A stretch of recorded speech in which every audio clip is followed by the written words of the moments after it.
देखो शिखरे आपणଙ୍କୁ स्वागत। आज मु आपणଙ୍କ ପାଇଁ ନେଇ ଆସିଛି देश विदेशर 30टी गुरुत्वपूर्ण खबर। आपणଙ୍କୁ अनुरोध भिडियोटी को संपूर्ण देखिए। भल लगिले यहाकु लाइक और शेयर निश्चय करिवे। नंबर 1 बड़ आकार रे पालित हेबो अंतर्जातीय योग दिवस। आज अंतर्जातीय योग दिवस पालन हेबो। एथिपई राज्य सरकारक पक्षरु व्यापक प्रस्तुति होईछि। कलिंग स्टेडियम रे राज्यस्तरीय कार्यक्रम आयोजन होउथुबा बेले एथिरे मुख्यमंत्री मोहन चरण माझी मुख्य अतिथि भावे जोग देबे। क्रीड़ा मंत्री सूर्यवंशी सूरज मध्य एथिरे जोग देबे। 14टी जिले में 14 जन मंत्री मुख्य अतिथि भावे जोग देबे। बाकी 16 जिले में सांसद जो 16 जिले में मंत्री माने अतिथि होउनाहांती सेठारे स्थानीय जिलापाल कार्यक्रम आयोजन करिवे। एथिरे स्थानीय सांसद और विधायक माननकु अतिथि करिबाकू मुख्यमंत्री कार्यालय पक्षरु कहुଯାଇଛି।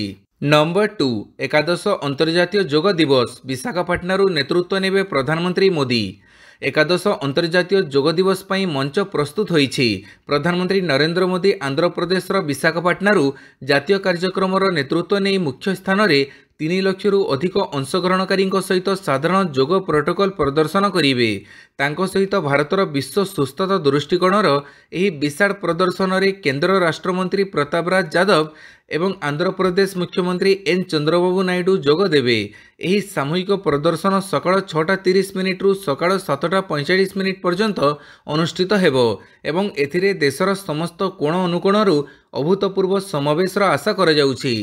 नंबर 3 बरपुत्र ऐतिह्य ग्राम योजनार शुभारंभ कले प्रधानमंत्री। प्रधानमंत्री नरेंद्र मोदी शुक्रवार बरपुत्र ऐतिह्य ग्राम योजनार शुभारंभ करिसेंती।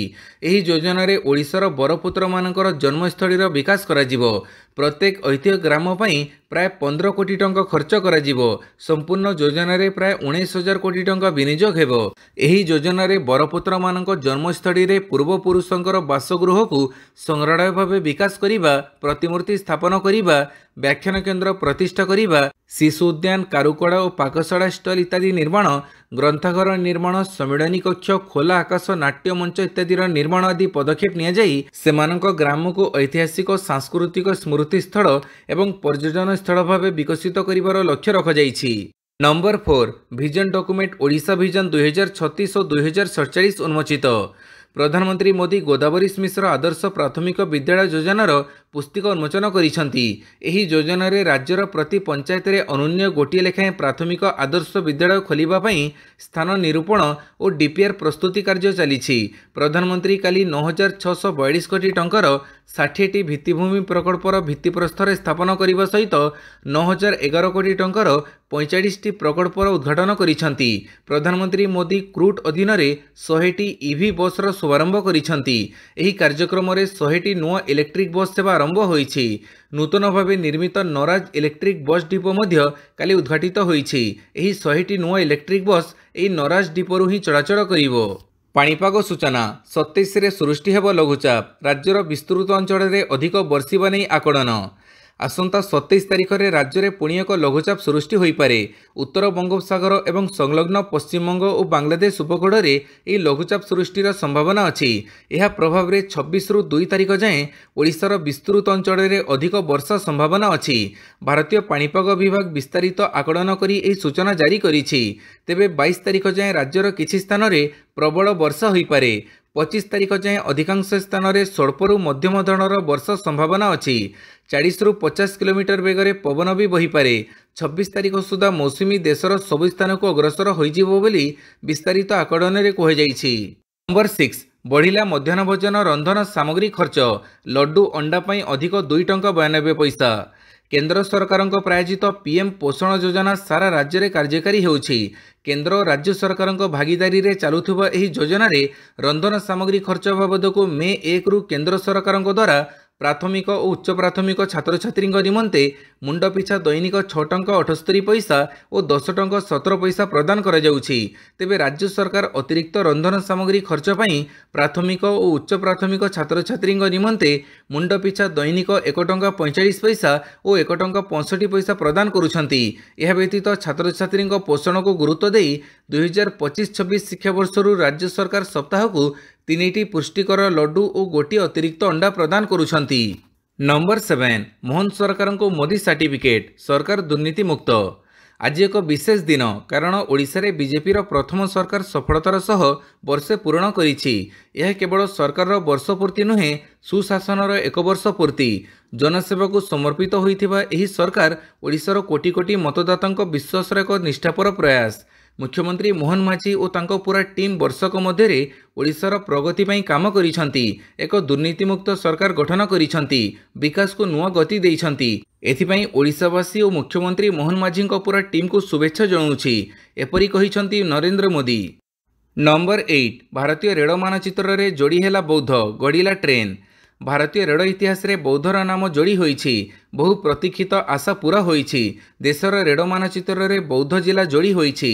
प्रधानमंत्री नरेंद्र मोदी को ओडिशा गस्त अवसर रे बौद्धरु रेल चलाचलर शुभारंभ करिसंती। सोनपुरु पुराणा कटक पर्यंत नवनिर्मित रेल धारणर उद्घाटन होइछि। खोर्धा बलांगीर रेल प्रकल्प रे मोट 301 किलोमीटर रेलपथरु आउ मात्र 75 किलोमीटर निर्माण काम बाकी रही। तेबे बलांगीरु पुराणा कटक पर्यंत 120 किलोमीटर रेलपथ संपूर्ण होई सीआरएस निरीक्षण गत मार्च मासरे शेष होइथिला। नंबर 9 क्यूएस विश्वविद्यालय रैंकिंग 2026 ओडिशार शीर्ष रे किट। क्यूएस विश्वविद्यालय रैंकिंग 2026 काली प्रकाश पाइछि। एथिरे किट विश्वविद्यालय ओडिशा रे घरोई विश्वविद्यालय मध्य श्रेष्ठ स्थान रे रहिछि। क्यूएस विश्वविद्यालय रैंकिंग 2026 रे विश्वर 1500 रु अधिक विश्वविद्यालय अंशग्रहण करथिले। सेथिरु भारत रे किट विश्वविद्यालय उल्लेखनीय प्रदर्शन करिथिबा बेले दक्षिण एशिया रे 55तम स्थान हासिल करिछि। समग्र भारत रे घरोई विश्वविद्यालय मध्य किट 9म स्थान रे रहिछि। नंबर 10 5 वर्ष पर आरंभ हैला कैलाश मानसरोवर यात्रा। 5 वर्ष पर कैलाश मानसरोवर यात्रा पुणी थे आरंभ होइछि। सिक्किम रूट्रु आरंभ होइतिबा एही यात्रा लगी तीर्थयात्री मध्य प्रबल उत्साह देखा मिलिथिला। प्रथम दल को विदाय देवा समय राज्य सरकार जड़े अधिकारी तीर्थयात्री मानकु शुभेच्छा जणाइथिले एवं आईटीबीपी एवं सेना कर्मचारी सहयोग पर कृतज्ञता प्रकाश कले। 2020 रे भारत चीन मध्य होइतिबा गलवान संघर्ष पर कैलाश मानसरोवर यात्रा को बंद कर दिया जाइथिला। नंबर 11 ओडिशा माटीरू मोदी कहिले माओमुक्त हेब भारत। देशरू मूलपोछ हेब नक्सलवाद माओमुक्त हेब भारत। आदिवासी इलाकार हिंसा घटबनी बरं विकासर नुआ गंगा बहिब। यह मोदीर ग्यारंटी बोली कही पुणी थे ओडिशारू माओवादी को चेतावनी देइछंती प्रधानमंत्री। तेबे मोदी माओवादर मूलपोछ कथा कहिबा बेले आहुरी मध्य कहिछंती बीजेपी सरकार हिंसा करुथुबा एवं हिंसारे जड़ित लोकंक विरोध रे कठोर एक्शन ग्रहण करिछि। तासह आदिवासी अंचलर विकास को प्राथमिकता देइछि, जहाद्वारा नक्सलंकु नै उपजुथिबा हिंसा एबे केवल किछि जिल्ला रे सीमित रहिछि। नंबर 12 इस्राएल वैज्ञानिक गवेषणा केन्द्र उड़ेला ईरान। नष्ट हैला गुरुत्वपूर्ण लैब। ईरान परमाणु कार्यक्रम को रोकवाकू इस्राएल निकटरे ईरान उपर आक्रमण करिथिला। एथिरे ईरान परमाणु वैज्ञानिकों समेत सेना मुख्यंकर भी मृत्यु होइथिला। जवाब रे ईरान मध्य इस्राएल वैज्ञानिक गवेषणा भित्तिभूमि और वैज्ञानिक मानकु टार्गेट करिछि। इस्राएल वैज्ञानिक गवेषणा केन्द्र क्राउन जुएल ऑफ साइंस उपरे मिसाइल माड़ करिछि ईरान। भोर समय ईरान मिसाइल इस्राएल वेजमैन साइंस इंस्टीट्यूट उपर अटैक करिथिला। एथिरे इंस्टीट्यूटर एकाधिक लैब नष्ट हो जाइछि। संस्था पक्षरु मिलिथिबा सूचना अनुसार आक्रमण में 2टी बिल्डिंग को अधिक क्षतिग्रस्त होइछि, जोथिरे गोटे जीवविज्ञान लैब थिला। नंबर 13 इस्राएल उपर चाप पकाउ भारत। इंडिया को अनुरोध कला ईरान।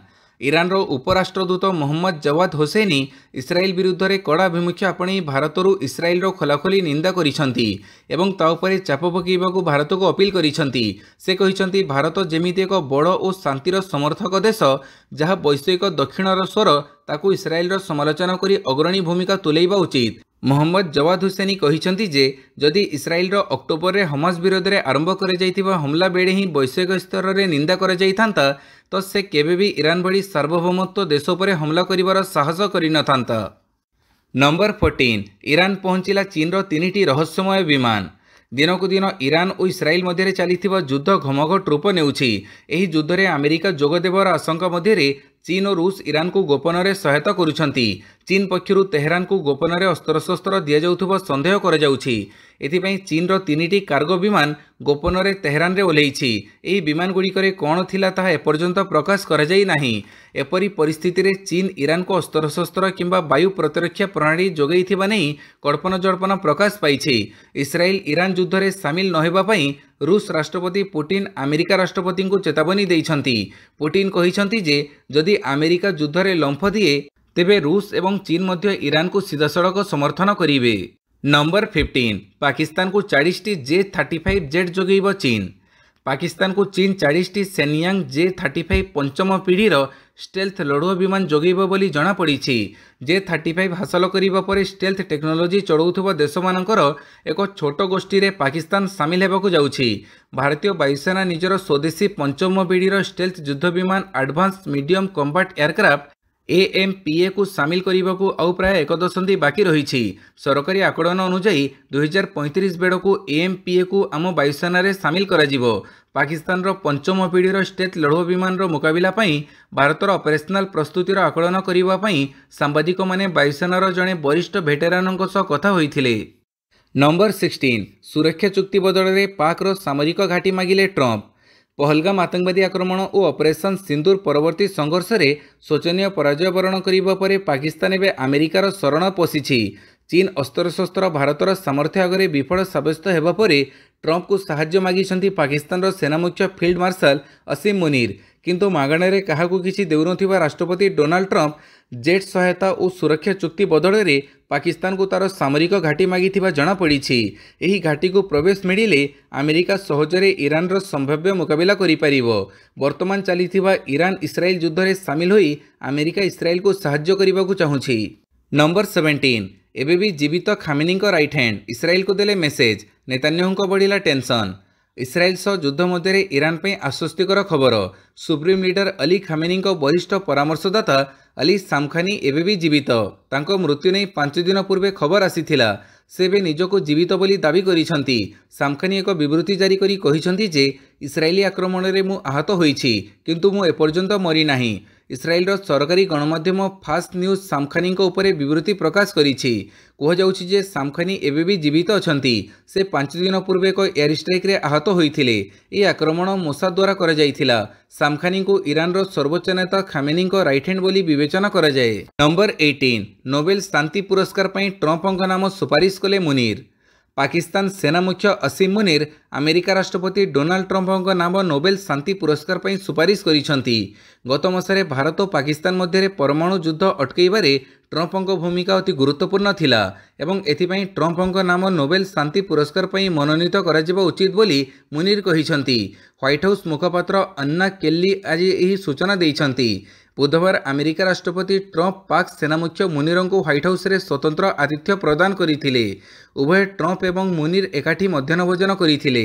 नंबर 19 अमेरिका को रूसर चेतावनी इस्राएल को सामरिक सहायता दूरे रुह। इस्राएल और ईरान मध्य चली युद्ध को नहीं काली रूस अमेरिका को कड़ा चेतावनी देछि।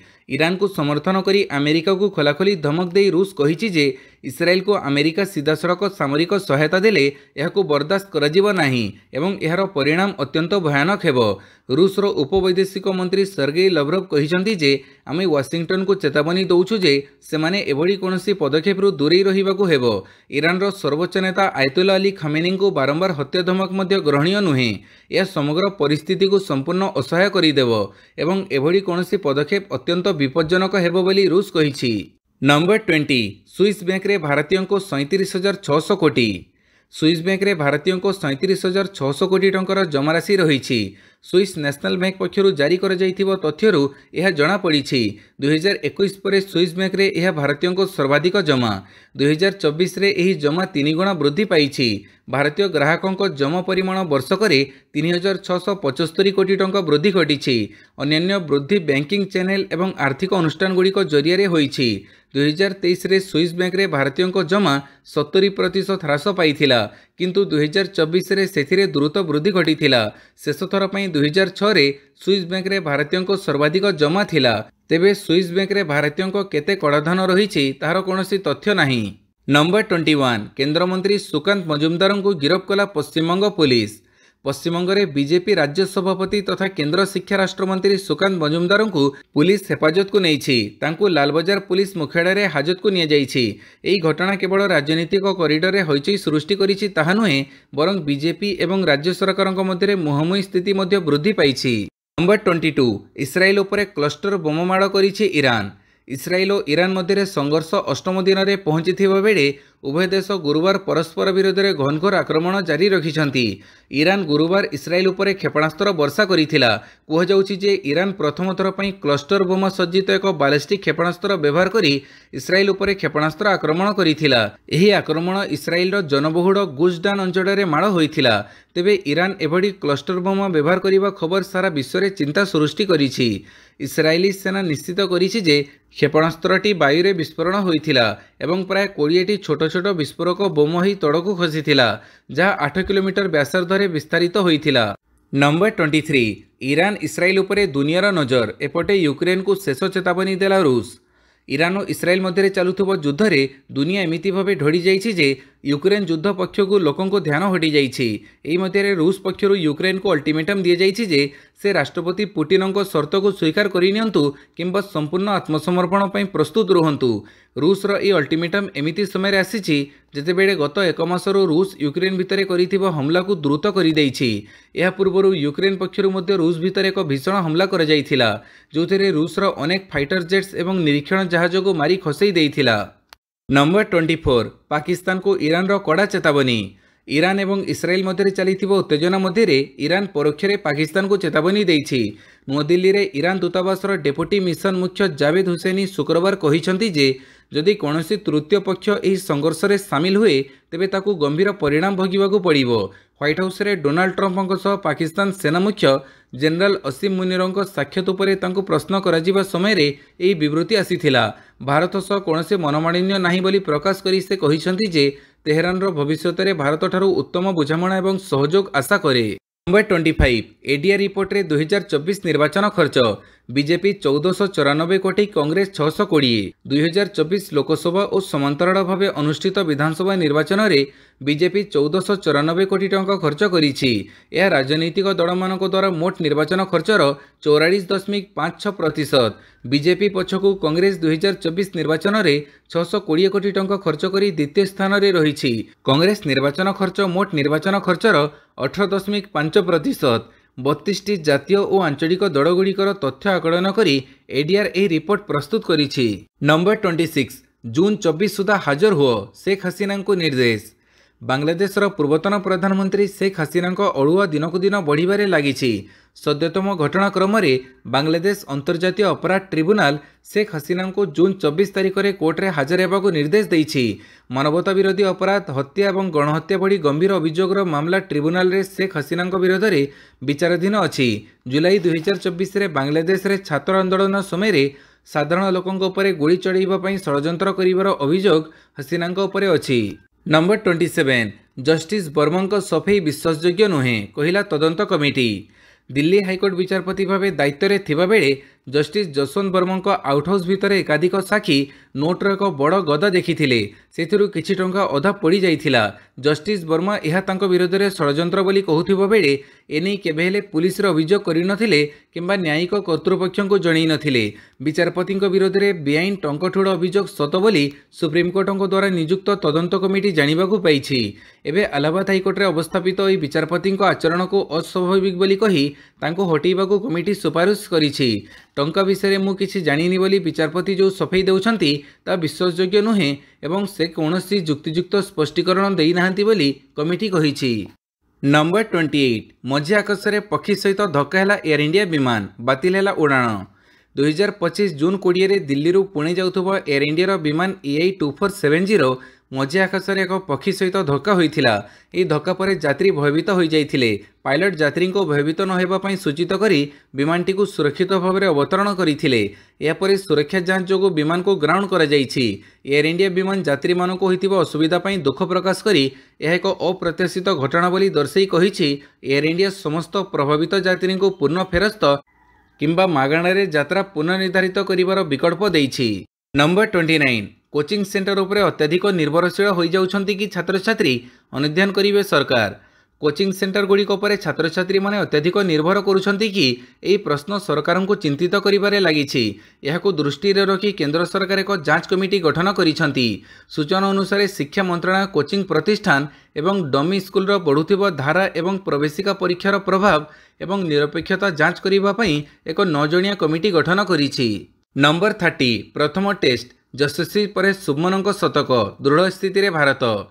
ହେଡିଂଲେ ଟେଷ୍ଟର ପ୍ରଥମ ଦିନରେ ଭାରତୀୟ ବ୍ୟାଟ୍ସମ୍ୟାନ୍ ମାନେ ଲଢ଼ୁଆ ବ୍ୟାଟିଂର ପ୍ରଦର୍ଶନ କରି ଦଳର ସ୍ଥିତିକୁ ଅତ୍ୟନ୍ତ ମଜବୁତ କରିଛନ୍ତି।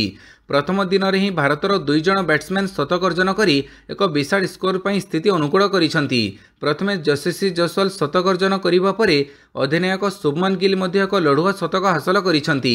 ସର୍ବଶେଷ ସୂଚନା ଅନୁସାରେ ଭାରତ 3 ୱିକେଟ୍ ହରାଇ 368 ରନ୍ କରିଛି। ଶୁଭମନ 127 ରନ୍ ଓ ରିଷଭ ପନ୍ତ 65 ରନ୍ ଖେଳୁଛନ୍ତି। ଭିଡ଼ିଓଟିକୁ ସମ୍ପୂର୍ଣ୍ଣ ଦେଖିଥିବାରୁ ବହୁତ ବହୁତ ଧନ୍ୟବାଦ।